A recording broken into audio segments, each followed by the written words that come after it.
toutes et à tous, c'est Pyrrhux et aujourd'hui on se retrouve pour l'épisode 2 de ce fameux Road to Dragon Ball Super.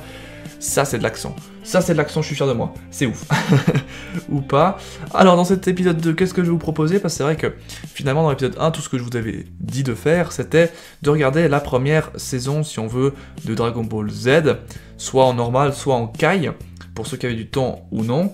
Et du coup, je sais qu'il y en a plein qui m'ont envoyé des messages, des photos, en me disant, voilà, je suis en train de regarder à Dragon Ball Z, histoire de mettre dans le bain.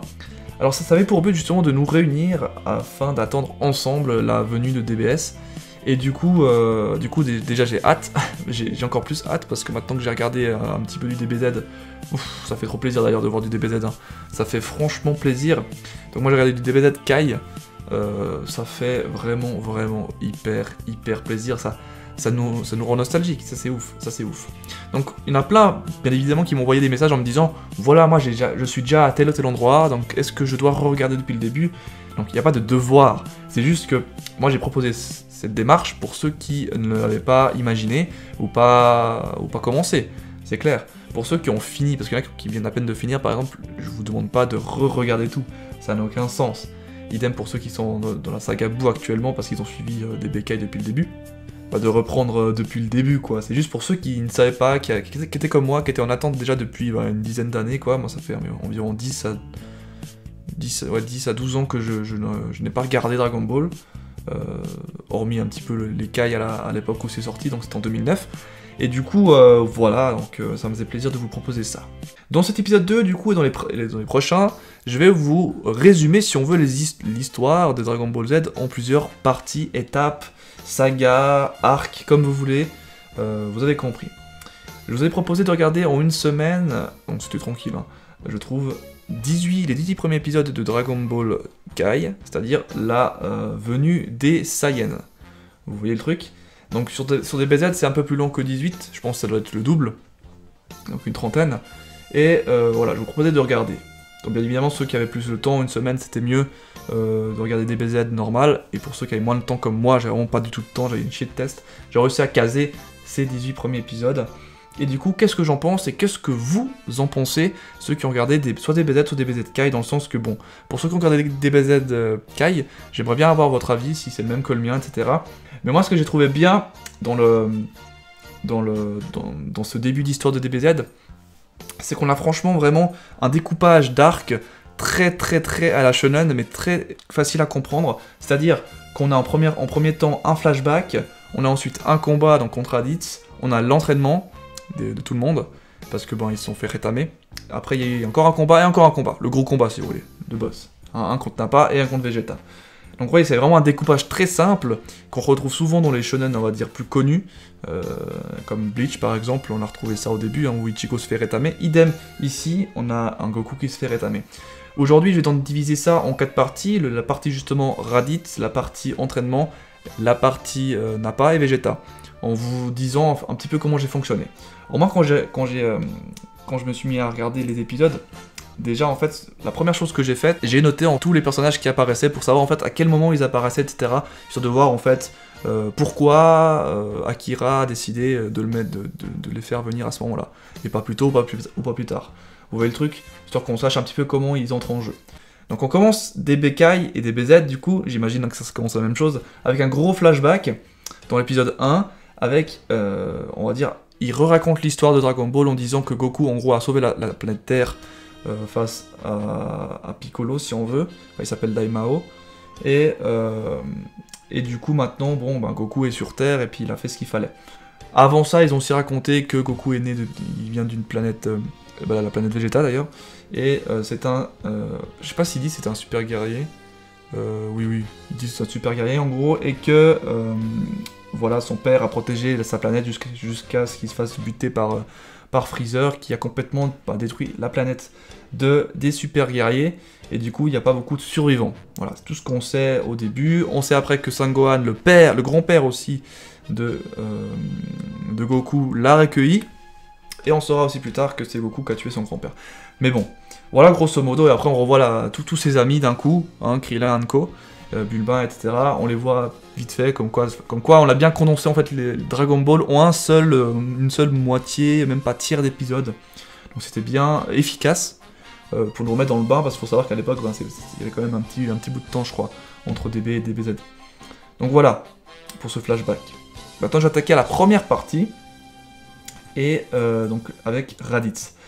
Donc, comme vous le savez, dans Dragon Ball, c'était très soft, hein, je trouve.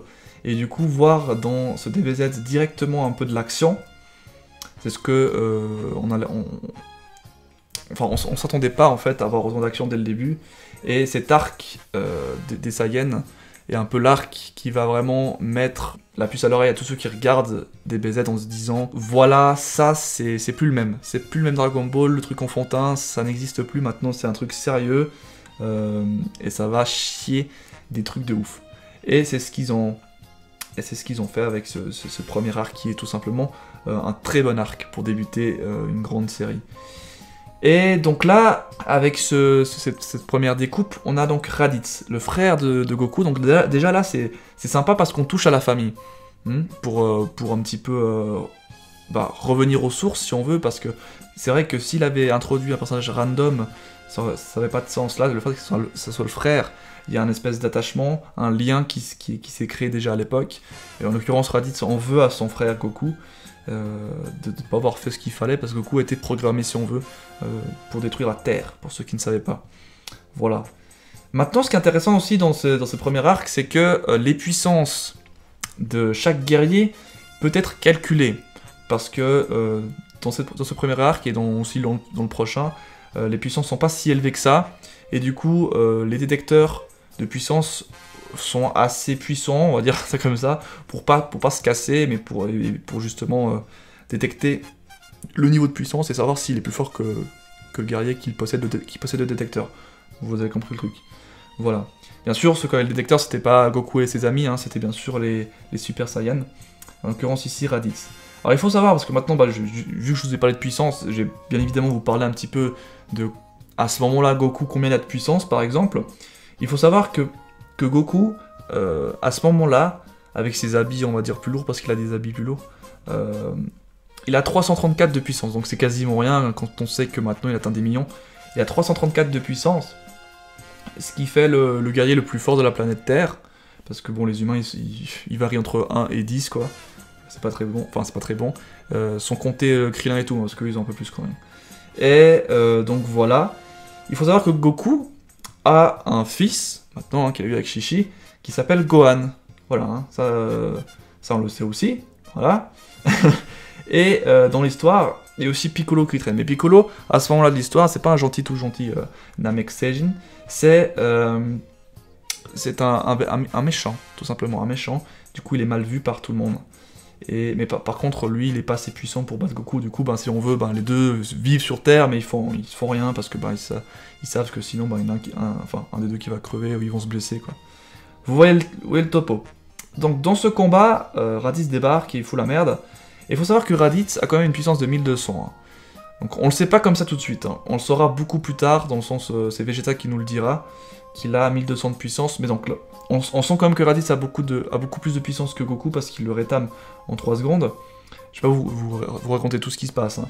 Et en gros, pour le combat contre Raditz, Piccolo et Goku s'allient et combattent le méchant Raditz. Parce que le méchant Raditz, ils l'ont senti, il est puissant. Piccolo a 322 de puissance. Donc, ensemble, ils ont environ 650, quoi. Donc, c'est pas assez, quoi. C'est pas assez bon pour battre Raditz. Et bien évidemment, pendant le combat, on le sent que Raditz est quand même beaucoup plus puissant. Et ça, c'est fou. Et après, petit à petit, en fait, ce qui est drôle, c'est que grâce au détecteur, on va voir un peu l'évolution de la puissance des persos. Goku enlève par exemple ses habits et il gagne environ 80 de puissance, donc il atteint 416 juste en enlevant des habits lourds. Ça, c'est fou. Idem pour Piccolo, il me semble. Il atteint 408 du coup. Donc voilà, mais toujours là, à 2, ils sont à 800. C'est pas suffisant pour battre Raditz. Et du coup, ils vont commencer à faire des attaques spéciales. Le fameux Kamehameha de Goku et le fameux Makako Sampo, je sais plus comment on dit ça, Makako Sampo. Voilà, c'est juste. Voilà. Et en fait, ce qui est drôle, c'est quand ils font ces attaques, les deux, et ils se boostent en fait, leur puissance se booste, ce qui est logique, hein, parce qu'ils ont besoin de sortir de la puissance énergétique, du coup forcément ils doivent se booster un petit peu, se concentrer, et du coup il atteint 924 Goku, et le premier Macaco Sanpo de Piccolo atteint 1330. Donc ce qui est quand même assez énorme. Et on sent parce que là on connaissait pas la puissance de Raditz, mais on sent que quand Raditz voit Piccolo se charger et quand il fait son Macaco Sanpo, il sent que c'est puissant, donc on se dit voilà, il doit être dans les eaux là, le Raditz. Moi j'avais pensé qu'il avait 1000, parce que je me rappelais plus des chiffres, et en fait non, il avait quand même 1200. Donc voilà, au niveau de ça. Et du coup, Goku en fait se sacrifie.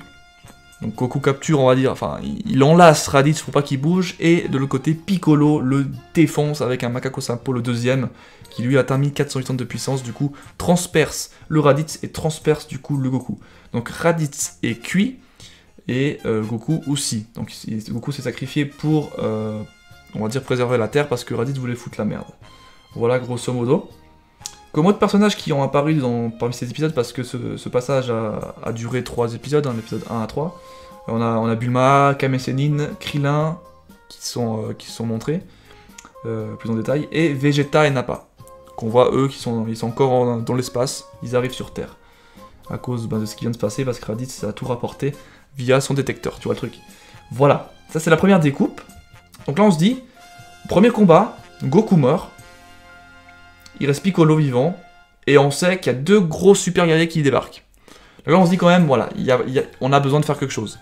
Et bien évidemment, Akira a fait, dans le bon ordre, il a fait la phase suivante, qui est tout simplement l'entraînement de un peu tout le monde. Donc ils savent que, donc c'est la partie 2, hein, l'entraînement, ils savent que ils débarquent dans une année, Nappa et Vegeta, mais ils savent pas du tout combien ils sont forts, du coup, ils savent pas quel point ils sont forts, du coup ils s'entraînent, mais tout le monde, hein.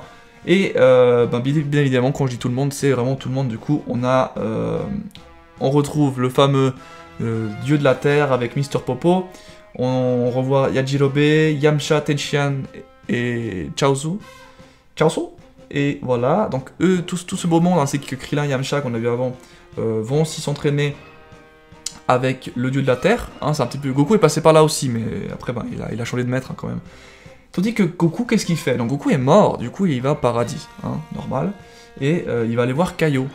Et il va apprendre, en fait, chez Kaio plein de petites choses pour devenir plus fort, parce que Kaio sait, en plus, il peut prévoir à quel moment ils vont arriver, les super guerriers, et il sait à peu près aussi la force qu'ils ont, qui est assez énorme. Donc les super guerriers sont plus forts que Kaio, à ce moment-là. Donc c'est pour vous dire quand même la puissance de ces Super Saiyajin. On se dit quand même, ouais, ils sont pas si mauvais. Et surtout qu'on se dit qu'ils se sont fait niquer la gueule juste avant par Raditz. Et là on se dit que quand même, ils vont être 2 fois, 3 fois plus forts minimum. Et c'est pas sans dire. Donc là le but en fait de l'entraînement, c'est de devenir plus fort pour, on va dire, intercepter les 2 super guerriers. Et d'une autre part, après l'entraînement des humains, si on veut, et Piccolo, ainsi que Gohan, qui s'entraînent ensemble, ils doivent aller ressusciter le fameux Goku qui est mort. Parce que dans Dragon Ball, on peut ressusciter les morts. Enfin, il faut juste récupérer les 7 Dragon Ball et faire un vœu pour ressusciter Goku. Et voilà, bon, on peut le faire qu'une seule fois, c'est le problème. Enfin, théoriquement, c'était ça, au début, maintenant c'est différent. Mais voilà, voilà le topo. Donc là, on est dans cette phase un peu tendue, dans le sens où on ne sait pas à quel point est-ce que ça sera suffisant ou non, les entraînements qu'ils auront fait. Voilà, donc on est dans cet état-là. Ce que je trouve très bien, parce que ça nous donne envie de voir la suite. Hein, donc c'est très cool. Donc ça a duré quand même 4 épisodes, donc épisode 4 à 8. Ça fait 5 épisodes même. 4, 5, 6, 7, 8, ouais, 5 épisodes. Et du coup, on va arriver aux choses intéressantes à l'épisode 9. Donc l'épisode 9, Nappa et Vegeta débarquent sur Terre. Ils sont arrivés un peu plus tôt que prévu, et Kaio s'est trompé. Il a fini son entraînement avec Goku, tout s'est bien passé, etc. Il s'est fait ressusciter Goku. Le problème, c'est qu'il doit faire le chemin inverse, parce que bon, pour aller jusqu'à Kaio, c'était quand même un petit bout de chemin, et Kaio avait oublié le fameux retour, le chemin du retour. Du coup, il va arriver en retard, Goku. Et là, ça nous met la puce à l'oreille, on se dit « Ah, il va arriver en retard !» Ah, ça va être chaud, ça va être chaud. Et c'est là qu'on se dit, bon, ils vont temporiser les autres, ils vont faire ce qu'ils peuvent. Et bien évidemment, ça va être plus compliqué que prévu. Donc Nappa et Vegeta débarquent, ils se font plaisir en débarquant, ils explosent un peu tout ce qui bouge. Et là, on a un peu tout le monde qui se réunit pour pour intercepter ces deux guerriers, donc que ça soit Piccolo Gohan, qui était entraîné par Piccolo, parce qu'avant c'était un pleurnichard et tout, il est devenu un peu plus sérieux, même si c'est bon, c'est toujours un enfant. Hein. Chaozu, Tenchinan, Yamcha et Krillin, donc 6, ils sont 6 à être venus contre ces deux super guerriers. Bien sûr, Nappa et Vegeta sont venus aussi pour s'amuser un petit coup, ça c'est bien pour la troupe, l'équipe si on veut, parce qu'ils ont besoin de gagner du temps pour Goku. Goku n'est pas encore là, je vous le rappelle. Et là, du coup, qu'est-ce qu'ils vont faire de Nappa? Il va invoquer, en fait, des petits Saibaman, donc des espèces de petits monstres extraterrestres. Au début, on se dit, ouais, c'est des petits monstres pourris. Et au final, ces petits monstres, il y en a 6, ils sont autant forts qu'un Raditz. Donc on se dit quand même, ok, donc si Nappa envoie ce genre de choses, c'est-à-dire que lui-même doit être au minimum 2 fois plus fort que ces trucs. Même 3 fois plus fort que ces trucs. Et bien sûr, Nappa, je peux vous le dire parce que bon, vu que c'est la partie de Nappa à ce moment-là, après je sais pas si, enfin après lui il peut se booster donc on sait pas vraiment, mais il a de base 4000. Nappa de base 4000, ce qui est quand même pas mal, et je pense qu'il peut monter jusqu'à, ouais il peut monter je pense jusqu'à 5000 en se boostant. Des fois il fait des coups de boost etc, enfin j'imagine, après on n'a pas les chiffres commencent à devenir un peu plus flous. C'est intéressant, on aime bien en plus nous, les humains, à comparer les choses, on adore ça. Et du coup, voir les chiffres, bah, ça nous permet de comparer. On se dit, ouais, lui, il est pas assez fort, donc ils vont faire comment, ils doivent faire un stratagème, etc. Et là, voilà, là, on sait un petit peu les forces, les puissances, tout ça, elles sont dites dans l'animé aussi. Hein. Surtout quand je vous dis des chiffres précis. C'est ça qui est intéressant, je trouve. Donc voilà, donc il faut vous dire que Yamcha, Chaozu et Tenchinan, après l'entraînement, sont beaucoup plus puissants. Hein. Ils ont atteint, donc, Yamcha 1480 en puissance max, Tenchinan 1830, donc vous voyez, ils sont assez bons pour tuer des Saibaman. Et Chaozu 610, bon c'est le plus faible, et Krillin 1770. De l'autre côté, Piccolo et Gohan se sont entraînés ensemble, et Sangohan atteint, on va dire de manière normale, sans quand il est pas forcément énervé, 971 de base, donc il est pas si bon, mais faut vous dire que c'est un gamin comparé à Yamcha et tout ça, c'est déjà des adultes quoi.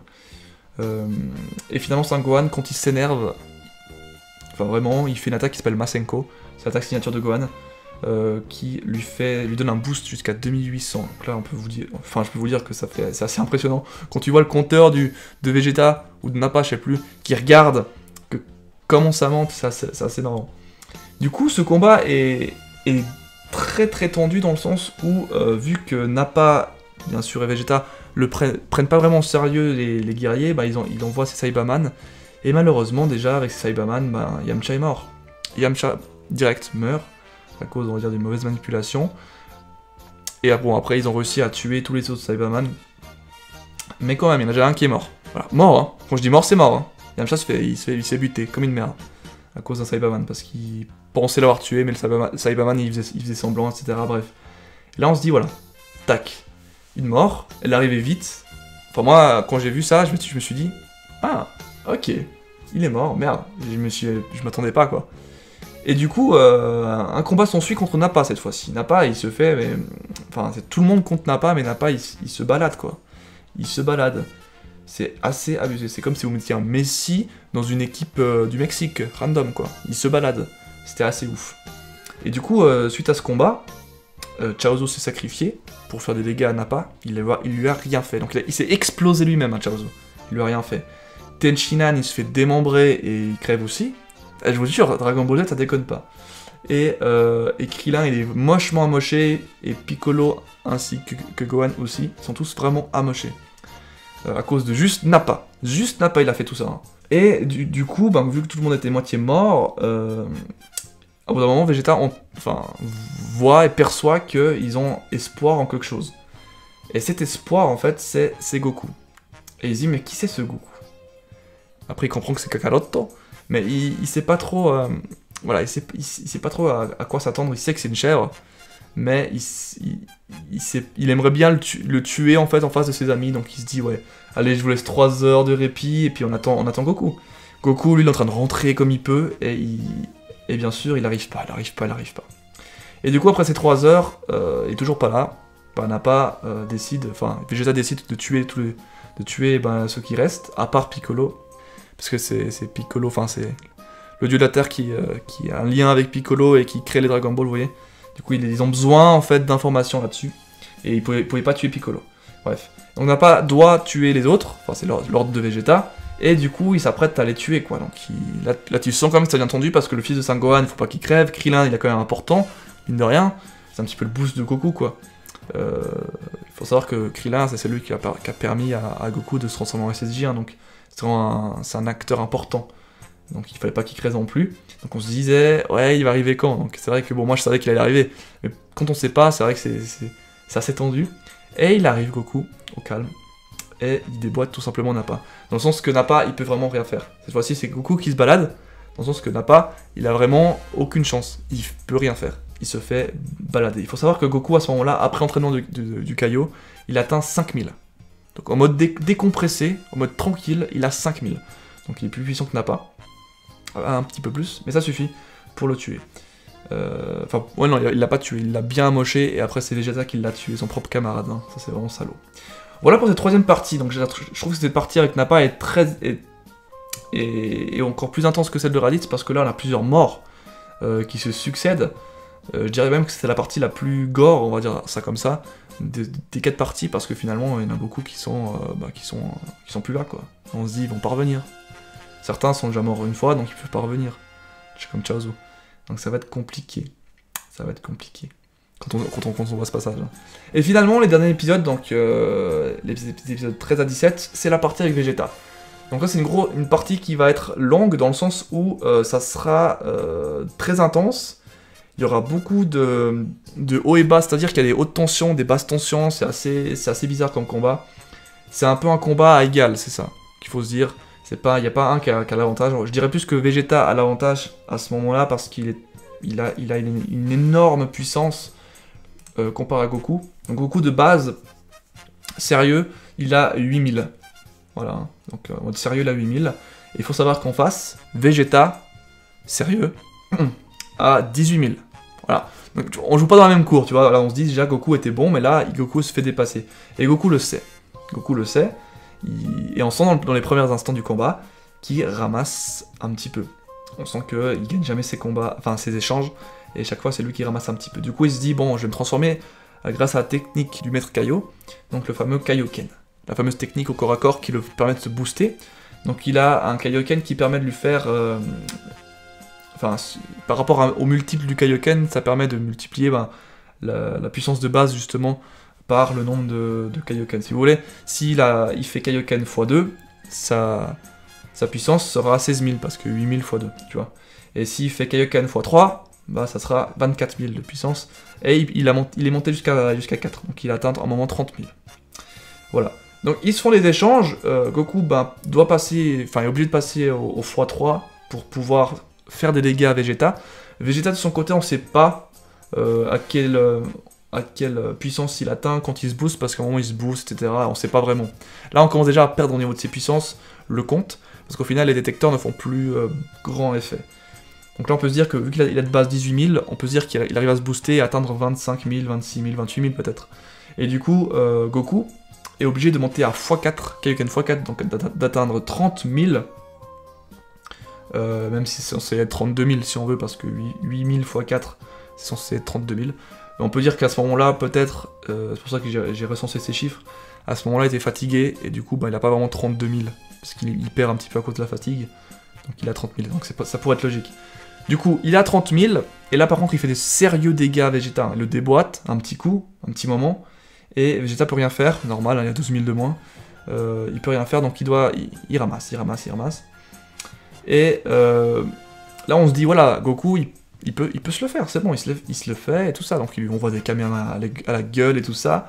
Vegeta ramasse, mais Vegeta est un des personnages les plus coriaces que tu peux voir dans n'importe quel manga. C'est un truc de ouf, et là on le sent déjà depuis le début, hein. C'est un personnage qui ne lâche rien, mais rien de rien. Donc là ce qu'on va faire, enfin comment ça va se passer, parce que je peux pas tout vous raconter, en gros... Après plusieurs échanges, les deux sont moitié fatigués, moitié morts. Goku n'en peut plus, il a utilisé beaucoup de sources à cause des Kaioken, et de l'autre côté, Vegeta a ramassé aussi beaucoup. Du coup, Vegeta était obligé de se transformer en quelque chose de plus puissant pour battre Goku.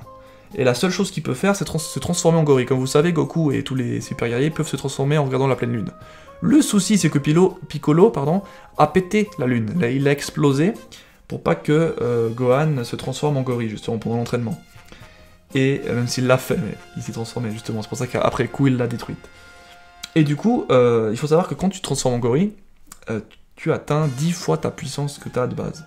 Donc à place de 18 000, il peut atteindre 180 000 le Vegeta. Donc là, c'est pour vous dire que ça risque d'être un petit peu mort pour Goku si jamais il arrive à se transformer. Le souci, c'est que certains super guerriers, s'ils sont assez puissants, ils peuvent créer leur propre lune. Et vu que Vegeta est un personnage ayant une Shield Ki, ça fait de lui, il a sacrifié un peu tout ce qu'il avait pour créer cette lune. Et en créant cette fausse lune, ça a été suffisant pour le faire transformer en gorille. Donc on a un Vegeta en plus qui peut se contrôler en étant gorille. Et voilà. Donc là, la seule chance pour Goku, parce que là il pouvait plus rien faire, c'était de couper sa queue. Sauf que bon, Vegeta en mode gorille, ça déconne vraiment pas. Il est sévèrement bon. Et il faut savoir que derrière, il y avait quand même Sangohan, et Krillin et Yajirobe qui traînaient. C'est-à-dire qu'ils étaient cachés dans les falaises et tout ça. Et ils regardaient le combat, ils savaient pas quoi faire et comment faire pour lui couper la queue. Finalement, ils ont essayé de faire un petit stratagème sympa. Et donc Krillin devait, grâce à son Kenzan, c'est son attaque spéciale, couper la queue de Vegeta pour le retransformer en Vegeta normal, mais du coup il aurait plus de puissance parce qu'il serait moitié fatigué. Et pour ce faire, donc Gohan est allé l'embêter et tout ça. Donc ils ont fait tout comme prévu, et le problème c'est que il a senti le truc venir, le Vegeta tout simplement. Et par contre, ce qu'il a pas senti venir Vegeta, parce qu'il a senti qu'il y avait de grandes puissances, sauf que Yajirobe est tellement pourri, si on veut, qu'il l'a pas senti. Et c'est au final Yajirobe, donc, qui a coupé sa queue à Vegeta. Voilà, tout simplement. Et là, on a un retournement de situation encore une fois. Vegeta redevient, on va dire, le Vegeta qu'on connaît. Par contre, il n'a pas 18 000 de base, parce que là, il l'a ramassé. Hein. Donc on peut se dire qu'il a, divisé, on divise 18 000 par... il lui reste allez, 3 000 peut-être. Faut s'imaginer que c'est des points de vie un petit peu. Il lui reste 3 000 environ. Enfin, il arrive bien à se battre encore parce qu'il maîtrise encore Krillin et Sangohan tranquillement. Et du coup, Goku est complètement moitié défoncé. Hein. Il est par terre, il s'est fait un peu broyer, il s'est fait... Voilà, on peut s'imaginer que le gorille Vegeta, sa main c'était une raquette de ping-pong, et puis Goku c'était une petite balle. Donc voilà, il a ramassé le pauvre Goku. Il était par terre, il pouvait plus rien faire. Donc là, pour le finir, Vegeta, il y avait une seule solution, c'était de lui envoyer un Genki Dama dans la tête. Donc Genki Dama, c'est une boule, une sphère magique qui permet de tuer le mal. Voilà, c'est important, je le précise, vous verrez pourquoi. Et du coup, Goku crée le Genki Dama, donc il fait ce qu'il peut pour le faire. Et donc voilà, donc c'est le deuxième Genki Dama parce qu'il y a un souci et tout ça, mais bon, je vais pas vous rentrer dans les détails. Donc ce Genki Dama final, il le crée encore une fois, et il l'offre à Krillin pour qu'il lui envoie quoi. Le souci cette fois-ci, c'est que c'est Yajirobe qui a déconcentré, qui a fait en sorte que Vegeta se rende compte qu'il se passait un truc derrière lui parce qu'il est en train de se faire Sangohan comme un fou. Sangohan il ramassait le pauvre, il ramassait. Et du coup, il envoie ce Genki Dama. Et bien sûr, Vegeta arrive de justesse à l'éviter. Mais, comme je viens de vous le dire, la boule magique, cette boule magique, ce Genki Dama, est faite pour tuer, faire en tout cas des dégâts aux créatures maléfiques. Du coup, si tu es une bonne personne, tu peux renvoyer la balle, qu'une balle de plage. Et du coup, Sangohan étant le fils de Goku, donc de personnes très pures, il a pu renvoyer le Genki Dama à la tronche de Vegeta. Et Vegeta a été tout simplement envoyé dans les airs, dans les étoiles, il s'est fait exploser, enfin, il était complètement défoncé, on peut dire que là, ses points de vie étaient quasiment anéantis. Et du coup, voilà comment ça se termine, cette quatrième partie. Là, on se dit, voilà, il est quasiment mort, parce qu'il était pas mort, hein, il était quasiment mort, le Vegeta, t'as plus qu'à lui enfler une épée sous la gorge, et on n'en parle plus. C'est ce que Krillin voulait faire, il voulait le tuer. Mais on a un petit Goku égoïste un petit peu là, faut le dire. Est-ce que vous avez kiffé ce passage où Goku lui dit, finalement, vous allez me dire que oui, parce que finalement Vegeta est un bon personnage, mais est-ce que vous avez imaginé le fait que Goku est juste, parce qu'au final là Goku il est injuste. Il est très injuste, pourquoi? Parce que il veut laisser vivre Vegeta parce que ce serait un gâchis de le laisser mourir. C'est une pensée très Saiyajin, enfin Saiyajin si on veut, dans le sens où, vu qu'il est fort, il a envie de se confronter à lui à nouveau pour devenir encore plus fort, enfin, vous voyez le truc. Alors que Vegeta et la bande à Vegeta a tué quand même toute la bande enfin tous les amis de Goku. Donc là je trouve que ce passage est beau d'un côté, mais est moche de l'autre parce que finalement on voit dans Goku cette espèce d'égoïsme qu'il a. Il a envie de faire tout lui tout seul. Et le problème c'est que là bon, il prend un pari, il se dit bon je vais le niquer une autre fois quoi. Enfin la prochaine fois je le nique. Mais bon, en attendant ses amis sont morts.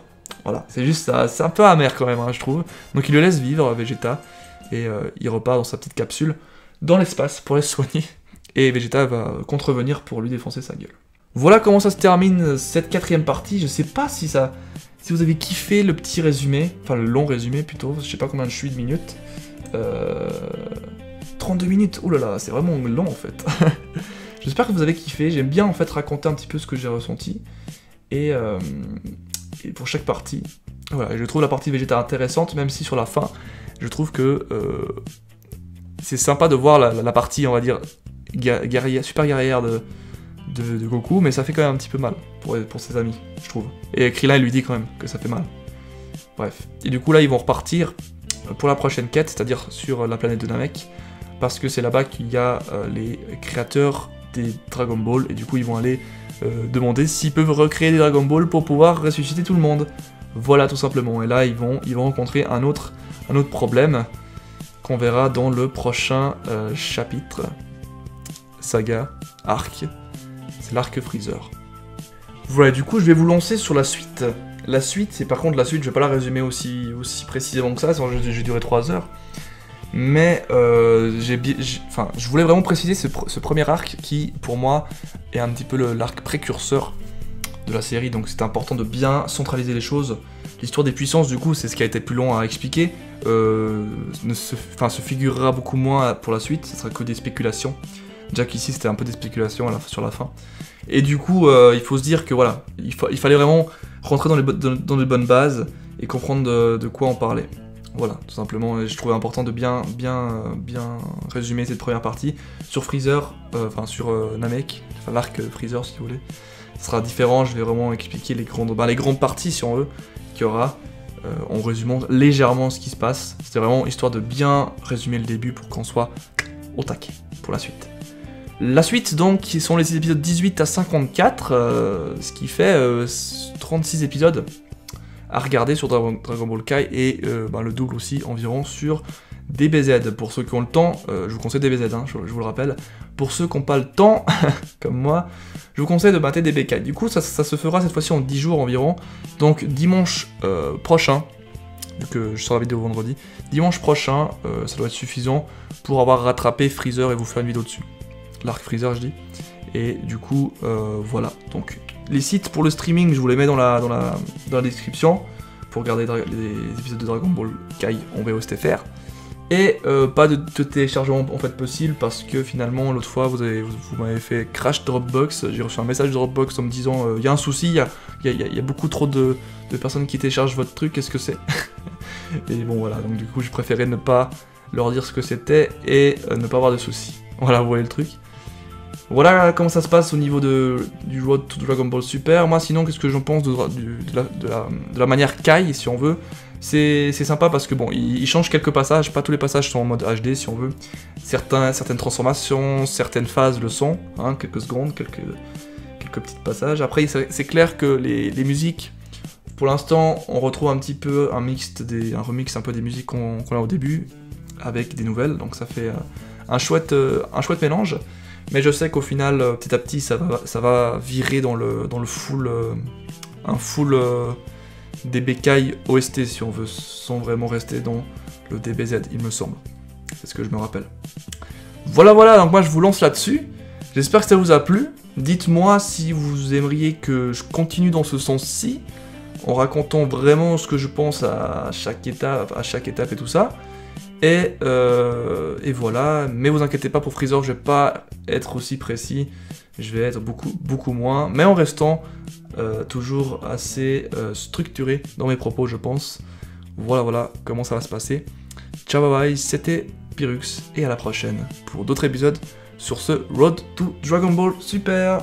Ciao, bye bye.